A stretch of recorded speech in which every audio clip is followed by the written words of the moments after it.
The next prodigy. ആ പേര് പറയുന്ന പോലെ ഇത് കുട്ടികൾക്ക് വേണ്ടിയിട്ടാണ്. എനിക്ക് തോന്നുന്നില്ല കേരളത്തിൽ അങ്ങനെ ഒരു പ്രോജക്റ്റ് ഉണ്ടെന്ന്. കുട്ടികൾക്ക് വേണ്ടിയിട്ട് മാത്രം ഒരു 25ഓളം അമ്യൂണിറ്റീസ് ഉണ്ട്. ലൊക്കേഷൻ നമുക്ക് വേണമെങ്കിൽ എന്താ പറയുക, ഇൻഫോ പാർക്കിനടുത്ത് കാക്കനാടെന്നൊക്കെ പറയാം. പക്ഷെ ഇതിന്റെ speciality, we are sharing the wall of info park. Info പാർക്കാണ് നമ്മുടെ അയൽക്കാർ, അത്ര അടുത്താണ് നമ്മുടെ പ്രോജക്റ്റ് വരുന്നത്. ഇത് കൂടാതെ നമുക്കൊരു സ്കൈ ഗാർഡൻ സ്പേസ് ഉണ്ട് ഓരോ അപ്പാർട്ട്മെന്റിനും. നമുക്ക് അതിന് നമ്മുടെ എലിവേഷൻ നോക്കിയാൽ അറിയാം, ഓരോ അപ്പാർട്ട്മെന്റിനും നമുക്ക് അത്യാവശ്യം നല്ല സ്പേഷ്യസ് ആയിട്ടുള്ള സ്കൈ ഗാർഡൻ ചെയ്യാൻ വേണ്ടിയിട്ട് ഇറങ്ങി നിൽക്കാനായിട്ട് ഒരു സ്പേസ് കൊടുക്കുന്നുണ്ട്. ഇതൊന്നും നമ്മുടെ സ്ക്വയർ ഫീറ്റിൽ ആഡഡും അല്ല, ഇത് ഇറ്റ് കംസ് ഫ്രീ. നമ്മൾ അതിനകത്ത് ചാർജ് ചെയ്യുന്നില്ല. അതൊരു എലിവേഷന്റെ ഒരു പാർട്ടായിട്ട് വരുന്നത്. അതെ, എലിവേഷന്റെ പാർട്ടായിട്ടാണ് നമുക്ക് ചെടി വളർത്താനൊക്കെ ആയിട്ട്. കാരണം നമുക്കൊരു വീടിന്റെ ഒരു ഫീല് കിട്ടാൻ വേണ്ടിയിട്ടാണ് നമുക്ക് ചെടി വെക്കാനുള്ള ഒരു സ്പേസ്.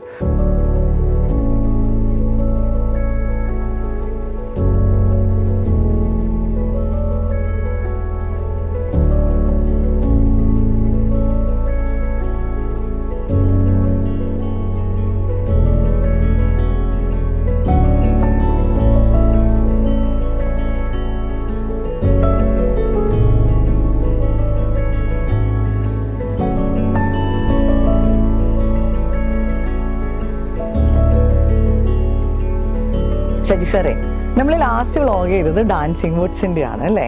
അപ്പൊ നമ്മൾ പറഞ്ഞിരുന്നു അടുത്ത വ്ളോഗ് നമ്മുടെ ഏറ്റവും ഇന്നോവേറ്റീവ് ആയിട്ടുള്ള പ്രോജക്റ്റ്, നമ്മുടെ ദി നെക്സ്റ്റ് പ്രോഡിജിയുടെ വ്ളോഗുമായിട്ട് വരാമെന്ന് പറഞ്ഞാണ് നമ്മൾ പിരിഞ്ഞത്. അപ്പൊ എനിക്ക് തോന്നുന്നു നമ്മുടെ ആ ഒരു വ്ളോഗ് ഡാൻസിങ് വുഡ്സിന്റെ ഇട്ടതിന് ശേഷം അതിലൊരു വില്ല സെയിലായിട്ടുണ്ട്. അപ്പൊ അതിന്റെ ഒരു അപ്ഡേറ്റ് പറഞ്ഞിട്ട് നമുക്ക് നെക്സ്റ്റ് പ്രോഡിജിയിലേക്ക് പോകാം. അത് നമുക്ക് അന്ന് നമ്മൾ പറഞ്ഞത് ഒരു 8 സെന്റ് പ്ലോട്ടും ഒരു 5 സെന്റ് പ്ലോട്ടും ഔട്ട് ഓഫ് 38 വില്ലകൾ 2 ഉണ്ടായിരുന്നേ. അതിനകത്ത് ഒന്ന് ആക്ച്വലി നമുക്ക് ഈ 8 സെന്റ് എന്നുള്ളത് നമ്മൾ 4 സെന്റ് ആക്കിയിട്ട് ഡിവൈഡ് ചെയ്തിട്ട് അതിനകത്ത് ഒരു 4 സെന്റും വീടും ഇപ്പൊ പോയി. അത് നന്നായി വെച്ചാൽ നമുക്ക് കുറച്ചും കൂടെ പ്രൈസ് കുറക്കാൻ പറ്റി. അപ്പൊ നമുക്ക് ഇനിയും അതിനകത്ത് 2 പ്ലോട്ടുകൾ നമുക്ക് ഏകദേശം ഒരു 80 ലക്ഷം രൂപ റേഞ്ചിൽ നമുക്കത് സെല് ചെയ്യാം. നമുക്കൊരു നല്ലൊരു ഓഫർ പ്രൈസാണ് ഇപ്പൊ ഞാൻ തന്നത്. അത് നമുക്കൊരു മാർച്ച് 31 വരെ നിമ്മയുടെ ക്ലയൻസിന് വേണ്ടിയിട്ട് അങ്ങനെ ഒരു ഓഫർ നമുക്ക് വെക്കാം. കാരണം ഫിനാൻഷ്യൽ ഇയർ ആണ്, നമുക്ക് ക്ലോസ് ചെയ്തിട്ട് അവിടെ നിന്ന് ഇറങ്ങുകയും ചെയ്യാം. അപ്പൊ അത് രണ്ടും കൂടെ അല്ലുള്ളൂ നമുക്ക്.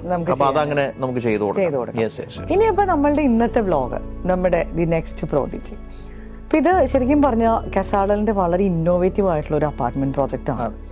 എനിക്ക് എപ്പോഴും തോന്നിയിട്ടുണ്ട് ഒത്തിരി കോൺസെപ്റ്റ്സ് കൊണ്ടുവരുന്ന ഒരു ബിൽഡറാണ് കസാഡൽ. ഇതിൽ നമ്മുടെ ടൗൺ സീരീസ് ഒക്കെ ഭയങ്കര വമ്പൻ ഹിറ്റുകളായിരുന്നു. ഇപ്പോഴും നമുക്ക് എൻക്വയറി വരുന്നുണ്ട്, കൊടുക്കാനൊന്നുമില്ല, ഓൾമോസ്റ്റ് എല്ലാം സെയിലായി. അപ്പോൾ അതൊക്കെ ശരിക്കും പറഞ്ഞ ഒരു പുതിയ പുതിയ കോൺസെപ്റ്റ്സ് ആയിരുന്നു. അപ്പം ഈ ഒരു കുട്ടികൾക്ക് വേണ്ടിയിട്ടൊരു അപ്പാർട്ട്മെന്റ് പ്രോജക്റ്റ് എന്നൊക്കെ പറഞ്ഞു കഴിഞ്ഞാൽ ഭയങ്കര ഒരു ഇന്നോവേറ്റീവ് ആയിട്ടുള്ള ഒരു തിങ്കിങ് ആണ്. കാരണം എൻ്റെ ഒരു ഇത്രയും വർഷത്തെ ഒരു 15 വർഷത്തെ റിയൽ എസ്റ്റേറ്റ് കരിയറിൽ ഞാൻ ഒരിക്കലും കുട്ടികൾക്ക് വേണ്ടിയിട്ടുള്ള ഒരു അപ്പാർട്ട്മെന്റ് പ്രോജക്റ്റ് എന്ന് പറഞ്ഞൊരു സംഭവം ഞാൻ കേട്ടിട്ടില്ല. അത് ഇത്രയും അമ്യൂണിറ്റീസ് നിറച്ചിട്ടുള്ള ഒരു apartment project, especially the location, price എല്ലാം കൊണ്ടും. അപ്പം ഇങ്ങനെ ഒരു കോൺസെപ്റ്റ് ശരിക്കും പറഞ്ഞാൽ അംജിത് സാറിൻ്റെ അടുത്ത് പറഞ്ഞപ്പോൾ തന്നെ ഞാൻ ഞെട്ടിപ്പോയി. കാരണം അങ്ങനെയൊക്കെ നമ്മൾ ചിന്തിക്കാന്ന് പറഞ്ഞാൽ തന്നെ അതൊരു വലിയ കാര്യമാണ്. അപ്പോൾ ആദ്യം നമുക്ക് ഈ ഒരു പ്രോജക്റ്റിന്റെ ലൊക്കേഷനിൽ നമുക്കൊന്ന് സ്റ്റാർട്ട് ചെയ്യാം. അതൊന്ന് സാർ പറയാമോ? നിമി, ഇത് ലൊക്കേഷൻ പറയുന്നതിന് മുന്നേ നിമി പറയുന്ന പോലെ ദ നെക്സ്റ്റ് പ്രോഡിജി, ആ പേര് പറയുന്ന പോലെ ഇത് കുട്ടികൾക്ക് വേണ്ടിയിട്ടാണ്. എനിക്ക് തോന്നുന്നില്ല കേരളത്തിൽ അങ്ങനെ ഒരു പ്രോജക്റ്റ് ഉണ്ടെന്ന്. കുട്ടികൾക്ക് വേണ്ടിയിട്ട് മാത്രം ഒരു 25ഓളം അമ്യൂണിറ്റീസ് ഉണ്ട്. നമ്മൾ ആസ് പാരൻസ് നമ്മൾ ഏറ്റവും കൂടുതൽ എന്താ പറയുക, നമ്മുടെ ഒരു ആസ്പിറേഷൻ ആണല്ലോ നമ്മുടെ കുട്ടികൾ. അപ്പം ഇതിന്റെ ലൊക്കേഷൻ ഇൻഫോ പാർക്കിന് അടുത്താണ്. ലൊക്കേഷൻ നമുക്ക് ഡീറ്റെയിൽ ആയിട്ട് വരാം. അപ്പം അവിടെയുള്ള ഹസ്ബൻഡും വൈഫും പാരൻസ് രണ്ടുപേരും വർക്ക് ചെയ്യുന്നതായിരിക്കും. ഈ കുട്ടികൾ ഒരു 3-3:30 ആകുമ്പോഴേക്കും സ്കൂൾ വിട്ട് വന്നിട്ട് അവർ നോർമലി ചെയ്യുന്നത് മൊബൈലിൽ കളിക്കുകയോ അല്ലെങ്കിൽ TV കാണുകയൊക്കെ ചെയ്യുന്നത്. അപ്പൊ ഇത് എന്തുകൊണ്ടാന്ന് വെച്ചാൽ അവരൊക്കെ എൻഗേജ് ആയി നിൽക്കാൻ ഒത്തിരി കാര്യങ്ങളില്ല. നമ്മൾ പഴയ കാലത്തെ പോലെ അല്ലല്ലോ, സ്പേസും കാര്യങ്ങളൊക്കെ കുറവാണ്. അത് എങ്ങനെ ടാക്കിൾ ചെയ്യാന്ന് പറഞ്ഞിട്ടാണ് നമ്മൾ ഇങ്ങനെ ഒരു പ്രോജക്റ്റ് കൊണ്ടുവന്നത്. അതുകൊണ്ടാണ് കുട്ടികൾക്ക് ഇത്രയും അമ്യൂണിറ്റീസ് നമ്മൾ അതിനകത്ത് ഉൾപ്പെടുത്തിയത്. ലൊക്കേഷൻ നമുക്ക് വേണമെങ്കിൽ എന്താ പറയുക, ഇൻഫോ പാർക്കിനടുത്ത് കാക്കനാടെന്നൊക്കെ പറയാം. പക്ഷെ ഇതിന്റെ speciality, we are sharing the wall of info park. Info പാർക്കാണ് നമ്മുടെ അയൽക്കാർ, അത്ര അടുത്താണ് നമ്മുടെ പ്രോജക്റ്റ് വരുന്നത്. പിന്നെ സ്കൂൾസ് ആണെങ്കിലും ഇപ്പം ജെംസ് ആണെങ്കിലും മുത്തൂർ സംസ്കാര സ്കൂൾ ആണെങ്കിലും വെരി ക്ലോസ്, നമുക്ക് വാക്കബിൾ ഡിസ്റ്റൻസ് ആണുള്ളൂ. പിന്നെ എല്ലാ അമ്യൂണിറ്റീസും ഫെസിലിറ്റീസും എല്ലാം ആസ് ഇൻഫോ പാർക്ക് ഓൾറെഡി ഒരു ഹാപ്പനിങ് പ്ലേസ് ആണ്. അപ്പം അതിന്റെ വെരി ക്ലോസ് ആയിട്ട് യു നെയിം ഇറ്റ്, എല്ലാ സാധനങ്ങളും തൊട്ടടുത്ത് നമുക്ക് വാക്കബിൾ ഡിസ്റ്റൻസിൽ അല്ലെങ്കിൽ ഒരു 5 മിനിറ്റ് ഡ്രൈവില് സ്കൂൾസും ഹോസ്റ്റൽസും ഹോസ്പിറ്റൽസും എല്ലാം അവൈലബിൾ ആയിട്ടുള്ള ഒരു ലൊക്കേഷനാണ് വരുന്നത് നെക്സ്റ്റ് പ്രോഡിജി. അതുപോലെ എനിക്ക് തോന്നുന്നു നമ്മുടെ പ്രൊപ്പോസ്ഡ് മെട്രോ സ്റ്റേഷൻ അല്ലേ, വാട്ടർ മെട്രോ എല്ലാം വളരെ അടുത്താണ്. Water metro you can just walk in. നമ്മുടെ വാട്ടർ മെട്രോന്റെ കാക്കനാട് ഇൻഫോ പാർക്ക് സ്റ്റോപ്പ് വരുന്നത് നമ്മുടെ ഇങ്ങനെ കാണാവുന്ന ദൂരത്താണ്. യു ക്യാൻ വൈറ്റിൽ നിന്ന് എവിടെ നിന്ന് വേണമെങ്കിൽ കയറിയിട്ട് you can just walk in to your apartment. Metro station വരുന്ന ഇൻഫോ ഫേസ് 2ന്റെ അടുത്താണ്. പ്രോബ്ലി എഗെയിൻ ഒരു 5 minutes ഡ്രൈവാണ്. അങ്ങനെ കമ്മ്യൂട്ട് നോക്കിയാലും ബാക്കി അമ്യൂണിറ്റീസ് നോക്കിയാലും പിന്നെ അവിടെ ഉള്ളത് ബസ്സും ട്രെയിനും കാര്യങ്ങളൊക്കെ നമുക്ക് എല്ലാം ഒരു 10-15 minutes ഡ്രൈവിൽ എല്ലാം അവൈലബിൾ ആണ്. അപ്പൊ അതുകൊണ്ട് അത്രയും നല്ല ലൊക്കേഷനാണ് നമ്മുടെ ഈ ഒരു ദി നെക്സ്റ്റ് പ്രോഡിജി എന്ന് പറഞ്ഞ പ്രോജക്റ്റ് വരുന്നത് അല്ലേ. ഇനി നമുക്ക് അറിയേണ്ടത് ഈ പ്രോജക്റ്റിന്റെ ഡീറ്റെയിൽസ് ആണ്. ലൈക്ക് എത്ര ഏരിയയിലാണ് ഈ പ്രോജക്റ്റ് ഇരിക്കുന്നത്, എത്ര അപ്പാർട്ട്മെന്റ്സ് വരുന്നുണ്ട്, അതൊന്ന് പറയാമോ? നമുക്ക് ആക്ച്വലി അതൊരു 60ഓളം സെന്റാണ് നമുക്ക് ലാൻഡ് ഉള്ളത്. മൊത്തം നമുക്ക് 75 അപ്പാർട്ട്മെന്റ്സ് ആണ് വരുന്നത്. ഒരു ഫ്ലോറിൽ 7 എണ്ണം വെച്ചിട്ടാണ്. 7 എണ്ണം എന്ന് വെച്ചാൽ ഇതിന്റെ ഒരു പ്രത്യേകത വെച്ചാൽ നമുക്ക് വോൾ ഷെയറിംഗ് ഇല്ല. നമ്മുടെ എല്ലാ അപ്പാർട്ട്മെന്റിനും ബെഡ്റൂംസ് നമുക്ക് ഇഷ്ടം പോലെ സ്പേസ് ഉണ്ട് പുറത്ത്. ഒരു അപ്പാർട്ട്മെന്റ് ആയിട്ടും വേറെ അപ്പാർട്ട്മെന്റ് വോൾ ഷെയർ ചെയ്യുന്നില്ല. ലിവിംഗ് ഡൈനിങ് ഏരിയ മാത്രമാണ് നമുക്ക് വോൾ ഷെയറിംഗ് ഉള്ളൂ. അപ്പൊ നമുക്ക് ഇഷ്ടം പോലെ കാറ്റും വെളിച്ചവും കയറാനുള്ള രീതിയിലാണ് ഇത് പ്ലാൻ ചെയ്തേക്കുന്നത്. വളരെ സ്പേഷ്യസ് ആയിട്ടുള്ള 2 bedroom 3 bedrooms ആണ് നമുക്ക് അതിനകത്ത് അവൈലബിൾ ഉള്ളത്. വളരെ സ്പേഷ്യസ് ആയിട്ടുള്ള, കാരണം ഇപ്പം നിമിക്കൊക്കെ കാക്കനാടുള്ള പല അപ്പാർട്ട്മെന്റുകളും 2-3 bedroom എന്നൊക്കെ പറയുന്നത് 700 square feet 800 square feet ആണ്. അങ്ങനെയല്ല, നമുക്ക് സ്റ്റാർട്ട് ചെയ്യുന്നത് 1000 square feet മേലെയാണ് നമ്മുടെ 2 bedroom വരുന്നത്. യെസ്. അതുപോലെ 3 bedroom നമുക്ക് ഏകദേശം 1700 square feet വരുന്ന രീതിയിലാണ് ചെയ്തേക്കുന്നത്. നമുക്ക് ഒരു ഫ്ലോറിൽ 7 അപ്പാർട്ട്മെന്റിൽ 2 3 bedrooms ബാക്കി 5 2 bedrooms ആണ് വരുന്നത് ഓരോ ഫ്ലോർ വരുന്നത് അല്ലേ. അപ്പൊ ശരിക്കും പറഞ്ഞാൽ നല്ലൊരു ഓപ്പൺ സ്പേസിനൊക്കെ നല്ലൊരു ഇമ്പോർട്ടൻസ് ഇഷ്ടംപോലെ. പിന്നെ നിമി ഇതിന്റെ വേറൊരു വളരെ ഇമ്പോർട്ടന്റ് ആയിട്ട് ഒരു കാര്യം എന്ന് പറഞ്ഞാൽ, നമ്മൾ നോർമലി അപ്പാർട്ട്മെന്റ് എന്ന് പറഞ്ഞാൽ അത്യാവശ്യം വലിയ സ്പേഷ്യസ് ആണ് നമ്മൾ ചെയ്യുന്നത്. 2 bedroom ഒക്കെ. ഇത് കൂടാതെ ഇതിന് എല്ലാറ്റിനും ബാൽക്കണി അറ്റാച്ച്ഡ് ആണ്. ഇത് കൂടാതെ നമുക്കൊരു സ്കൈ ഗാർഡൻ സ്പേസ് ഉണ്ട് ഓരോ അപ്പാർട്ട്മെന്റിനും. നമുക്ക് അതിന് നമ്മുടെ എലിവേഷൻ നോക്കിയാൽ അറിയാം, ഓരോ അപ്പാർട്ട്മെന്റിനും നമുക്ക് അത്യാവശ്യം നല്ല സ്പേഷ്യസ് ആയിട്ടുള്ള സ്കൈ ഗാർഡൻ ചെയ്യാൻ വേണ്ടിയിട്ട് ഇറങ്ങി നിൽക്കാനായിട്ട് ഒരു സ്പേസ് കൊടുക്കുന്നുണ്ട്. ഇതൊന്നും നമ്മുടെ സ്ക്വയർ ഫീറ്റിൽ ആഡഡും അല്ല. It comes free. നമ്മൾ അതിനകത്ത് ചാർജ് ചെയ്യുന്നില്ല. അതൊരു എലിവേഷന്റെ ഒരു പാർട്ടായിട്ട് വരുന്നത്. അതെ, എലിവേഷന്റെ പാർട്ടായിട്ടാണ് നമുക്ക് ചെടി വളർത്താനൊക്കെ ആയിട്ട്. കാരണം നമുക്കൊരു വീടിന്റെ ഒരു ഫീല് കിട്ടാൻ വേണ്ടിയിട്ടാണ് നമുക്ക് ചെടി വെക്കാനുള്ള ഒരു സ്പേസ്. കാരണം അത് എന്ത് ചെയ്യുന്ന വെച്ചാൽ ആ സ്പേസ് നമ്മൾ കൺജസ്റ്റഡ് ആക്കും റൂമിനെ. അതുകൊണ്ടാണ് നമ്മൾ അത് എക്സ്ക്ലൂഡഡ് ആണ്. പിന്നെ മിക്ക അപ്പാർട്ട്മെന്റുകൾക്ക് നമ്മൾക്കൊരു വരാന്ത സ്പേസ് ഉണ്ട്. നമുക്ക് വീടെന്തോ മിസ്സാവുന്ന ഒരു സാധനമാണല്ലോ വരാന്ത. നമ്മൾ കയറുമ്പോൾ നേരെ ലിവിങ്ങിലേക്കാണ് കയറുക. ബട്ട് മിക്ക അപ്പാർട്ട്മെന്റുകൾക്കും വി ഹാവ് എ വരാന്ത സ്പേസ്. അപ്പൊ നമ്മൾ ഗസ്റ്റ് വരുന്നുണ്ടെങ്കിൽ വരാന്തയിൽ വന്ന് നമുക്കൊരു വീടിന്റെ ഒരു ഫീൽ കിട്ടി, എന്നിട്ട് നമുക്ക് ലിവിങ്ങിലേക്ക് കൊണ്ടുപോകാൻ പറ്റുന്ന രീതിയിലാണ് അതും ചെയ്യുന്നത്. നല്ലൊരു രീതിയിൽ അത് ഡിസൈൻ ചെയ്ത് കൊണ്ടുവന്നിട്ടുണ്ട് അല്ലേ.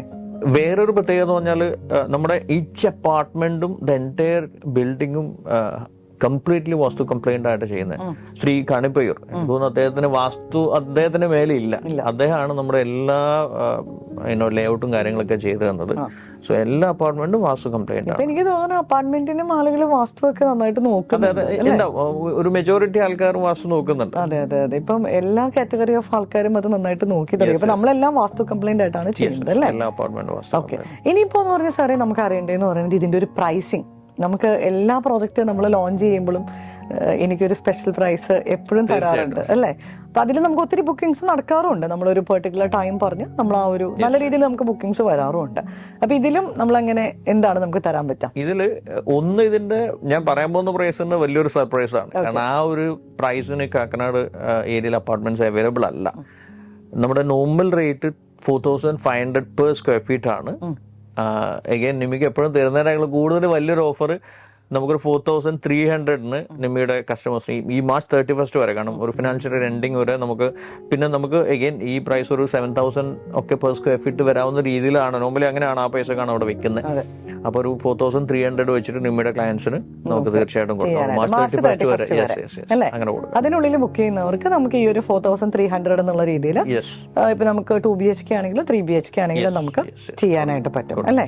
പിന്നെ ഉണ്ടല്ലോ സാറേ, ഇതൊരു മാൻഡേറ്ററി ക്വസ്റ്റ്യൻ ആയതുകൊണ്ട് ചോദിക്കുന്നതാണ്. എനിക്കറിയാം നമ്മൾ എല്ലാ കാര്യങ്ങളും ലീഗലും എല്ലാം പക്കയാക്കിയിട്ടാണ് ചെയ്യുള്ളതെന്ന് നമുക്ക് ഉറപ്പാണ്. എന്നാലും നമ്മുടെ ആ ഒരു ലീഗൽ സൈഡ് റെഡ് അപ്രൂവൽസ് അതൊന്ന് ജസ്റ്റ് ഒന്ന് പറയാമോ? ഇത് നിമി കസാഡലിന്റെ എല്ലാ പ്രോജക്റ്റും എനിക്ക് തോന്നുന്നു പ്രോബബ്ലി കൊച്ചിയിൽ ഏറ്റവും അധികം റെറ പ്രോജക്റ്റുകളിലുള്ള ഒരു ബിൽഡർ കസാഡലാണ്. തീർച്ചയായിട്ടും നമ്മുടെ എല്ലാ പ്രോജക്റ്റും ഇതും ഒബ്വിയസ്ലി ഇതും റെറ അപ്രൂവ്ഡ് ആണ്. You can show the number on the screen. പിന്നെ ലീഗൽ ഒബ്വിയസ്ലി കിട്ടുക എന്ന് പറഞ്ഞാൽ ലീഗൽ എല്ലാം ചെയ്യാതെ കിട്ടത്തില്ല. പിന്നെ ആസ് യൂഷ്വൽ ബാങ്ക് അപ്രൂവൽസ് നമ്മൾ ഓൾറെഡി ഓൾമോസ്റ്റ് എല്ലാ ബാങ്കിന്റെ മേജർ ബാങ്ക്സിന്റെ അപ്രൂവൽ നമ്മൾ എടുത്തിട്ടുണ്ട്. അത് നമുക്ക് അതും ഈസി ആയിട്ട് ചെയ്ത് കൊടുക്കാം. കസ്റ്റമേഴ്സിന്റെ ഡോക്യുമെന്റ്സ് മാത്രമാണ് സബ്മിറ്റ് ചെയ്താൽ മതി. അത് നമുക്ക് ബാങ്കിന്റെ ഇതിനനുസരിച്ച് ഒരു ഓൾമോസ്റ്റ് 80% വരേക്കും നമുക്ക് ലോണ് സാങ്ഷൻ ചെയ്ത് കൊടുക്കാം. അതിന്റെ ഡോക്യുമെന്റ്സും കാര്യങ്ങളൊക്കെ നമുക്ക് തന്നെ ചെയ്യാം. അല്ലെ നമ്മൾ തന്നെ സപ്പോർട്ട് ചെയ്തോളാം, ബാക്കി എല്ലാ പ്രോജക്ട്സും ചെയ്യുന്ന പോലെ തന്നെ അല്ലേ. അതുപോലെ ഇനിയിപ്പോ നമുക്ക് സ്പെക്ക് അതെനിക്കറിയാം, എല്ലാം ബ്രാൻഡഡ് സംഭവങ്ങൾ ഉപയോഗിച്ചാണ് നമ്മൾ ചെയ്യുന്നത്. എന്നാലും അതിനെക്കുറിച്ച് ഒരു വാക്ക്. അതെ, ഇത് അഗെയിൻ അത് നമ്മുടെ ഒരു പോളിസിയാണ്. നമ്മളൊരു നോൺ ബ്രാൻഡ് ഐറ്റംസ് നമ്മുടെ ഒരു പ്രോജക്റ്റും നമ്മൾ ഉപയോഗിക്കാറില്ല. കാരണം നാളെ നമുക്കൊരു ഒരു ബ്രാൻഡ് ആയിട്ടുള്ള അതിന്റെ ഒരു ഒന്ന് മാനസികമായിട്ടുള്ള ഒരു സന്തോഷം, പിന്നെ നമുക്കൊരു ക്വാളിറ്റി ഒബ്വിയസ്ലി ആ ബ്രാൻഡ് നെയിമിനുണ്ട്. ഇപ്പൊ എല്ലാ കാര്യങ്ങളും എവറിത്തിങ് വി യൂസ് ഒരു ബ്രാൻഡാണ്. പിന്നെ നമുക്കിപ്പം ഇന്റേണലി വേണമെങ്കിൽ ചെറിയ കസ്റ്റമൈസേഷൻസ് വേണമെങ്കിൽ നമുക്ക് ചെയ്യാം. ഇപ്പം അങ്ങനെയുള്ള കാര്യങ്ങളോട് നമുക്ക് ചെയ്തു കൊടുക്കാം. അതൊരു സ്പെഷ്യൽ റേറ്റിൽ നമുക്ക് വേണമെങ്കിൽ അത് ചെറിയ ചെറിയ കാര്യങ്ങൾ വില്ലയിൽ നമ്മൾ ഒരുപാട് ചെയ്യുന്നുണ്ട്. പക്ഷെ കുറച്ച് റെസ്ട്രിക്ഷൻസ് ഉണ്ട്, എന്നാൽ പോലും കുറച്ച് കാര്യങ്ങൾ നമുക്ക് ചെയ്യാം. അതുപോലെ ഉണ്ടല്ലോ സാറേ, ഇപ്പം ഈ ഒരു പ്രോജക്റ്റിന്റെ ഏറ്റവും വലിയൊരു ഹൈലൈറ്റ് എന്ന് പറയുന്നത് എനിക്ക് തോന്നുന്നു ഇതിലൊരു 25ഓളം അമ്യൂണിറ്റീസ് ആഡഡ് ആണ്. അത് സാധാരണ അപ്പാർട്ട്മെന്റ് പ്രോജക്റ്റിലുള്ള അമ്യൂണിറ്റീസ് അല്ല, അല്ലെ? അല്ലാതെ കുറെ അമ്യൂണിറ്റീസ് ഉണ്ട്. അപ്പൊ അത് എല്ലാം പറഞ്ഞില്ലെങ്കിലും മെയിൻ ആയിട്ട് സാധാരണ അപ്പാർട്ട്മെന്റ് പ്രോജക്റ്റിൽ ഉള്ള ആ ഒരു അമ്യൂണിറ്റീസ് അല്ലാത്ത അമ്യൂണിറ്റീസ്, ഇപ്പൊ നമ്മളുടെ പൂളും ക്ലബ് ഹൗസ് അങ്ങനത്തെ കാര്യങ്ങളല്ല, അതല്ലാതെ നമ്മൾ കൊടുക്കുന്ന അമ്യൂണിറ്റീസ് ഒന്ന് ജസ്റ്റ് ഒന്ന് പറയാമോ? ഇതിനകത്ത് ഞാൻ പറഞ്ഞ പോലെ 25ഓളം അമ്യൂണിറ്റീസ് കുട്ടികൾക്ക് ഉണ്ട്. എണ്ണാൻ പറ്റില്ല. നമുക്കൊരു കളിക്കാനാണെങ്കിലും നമുക്ക് ഒത്തിരി സ്ഥലങ്ങളുണ്ട്. വീഡിയോ ഗെയിമും അതുപോലെ പിന്നെ സ്കൂൾ ക്ലാസ് നടത്താനുള്ള ഒരു ക്ലാസ് റൂം ഉണ്ട്. ഓൺലൈൻ ക്ലാസ്സസ് ഒക്കെ ഇപ്പം ട്യൂഷനോ കാര്യങ്ങളൊക്കെ ആക്കുന്നത്. ഓരോ കുട്ടികൾക്ക് നമ്മളൊരു ലോക്കർ കൊടുത്തിട്ടുണ്ട്.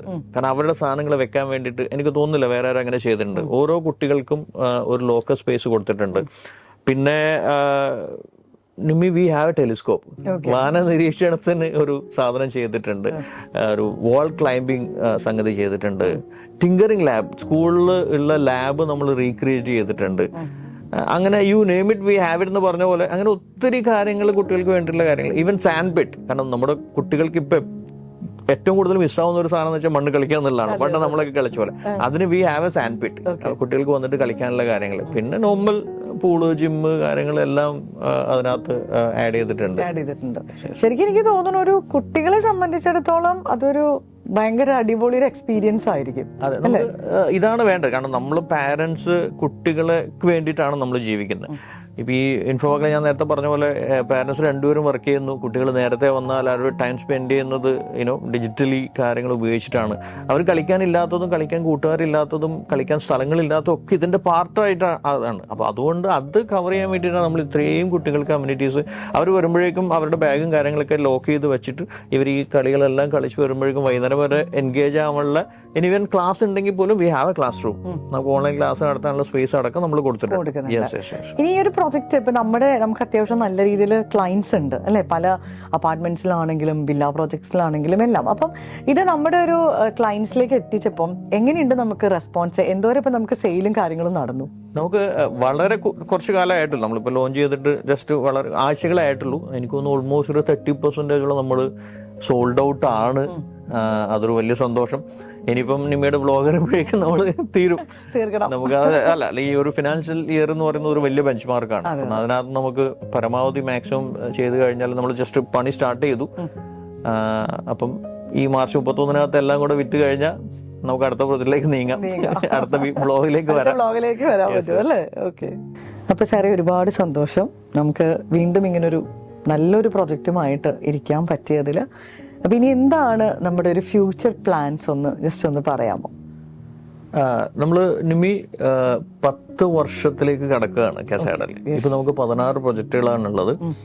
നമ്മൾ നോർമലി ഇയർലി ഒരു 2-3 പ്രൊജക്റ്റ് ആഡ് ചെയ്തിട്ടാണ് വരുന്നത്. കഴിഞ്ഞ വർഷങ്ങളിൽ കുറച്ച് കൂടുതൽ ആഡ് ചെയ്തു. പക്ഷെ ഈ വർഷം we are target almost 15 project നമ്മൾ ആഡ് ചെയ്യാനാണ് പ്ലാൻ. നമ്മൾ അതിനകത്ത് ഒരു 9ഓളം ലാൻഡുകൾ ഓൾമോസ്റ്റ് ഫൈനലൈസ് ആയി. ഇനിയും ഒരുപാട് വലിയ ടൗൺ സീരീസുകൾ നമ്മൾ വരുന്നുണ്ട്. പിന്നെ വലിയ ഒരുപാട് ഇന്നോവേറ്റീവ് ആയിട്ടുള്ള അത് തന്നെയാണ്. കാരണം അല്ലെങ്കിൽ നിമ്മിനെ പോലെ ഒരാള് നമ്മുടെ കസ്റ്റമർ ആവില്ല. അപ്പൊ അങ്ങനെ അത് നമുക്ക് വമ്പൻ ഹിറ്റായിരുന്നു ആ ഒരു കൈൻഡ് ഓഫ് പ്രോജക്റ്റുകൾ. അപ്പൊ നമുക്ക് അങ്ങനെയുള്ള ഇനിയും ഒരു 2025 ഒക്കെയാണ് നമ്മൾ പ്ലാൻ ചെയ്യുന്നാൽ പോലും നമുക്കൊരു 15+ എന്തായാലും ഈ വർഷം നമ്മൾ 15 project is a lot of thing. കാരണം 12 മാസമേ ഉള്ളൂ. അതെ. സോ ദൈവാനുഗ്രഹത്താൽ നമ്മൾ അത്രയും പ്രോജക്റ്റുകൾ ആഡ് ചെയ്യും. ഇനി ഒത്തിരി കസ്റ്റമേഴ്സ് നിമ്മി ത്രൂ വരട്ടെ. ഇതുവരെയുള്ള എല്ലാ കസ്റ്റമേഴ്സിനും, കാരണം അവരാണ് നമ്മുടെ വളർച്ചയുടെ നാഴികക്കല്ല് എന്ന് പറയുന്ന. അതെ അതെ തീർച്ചയായിട്ടും തീർച്ചയായിട്ടും. അല്ല, ഇതിനകത്ത് കുറെ നിമ്മിയുടെ കസ്റ്റമേഴ്സ് തന്നെയാണ്. നിമ്മിയുടെ ഫ്രണ്ട്സും സർക്കിളും ഒരുപാട് കസ്റ്റമേഴ്സ് ഉണ്ട്. അപ്പോൾ Nimmi, thank you so much. ഇനിയും ഒരുപാട് ബ്ലോഗുകൾ ചെയ്യാൻ ഇടവരുത്തട്ടെ. നല്ലൊരു പ്രോജക്റ്റുമായിട്ട് നമുക്ക് വീണ്ടും. Yes yes, thank you.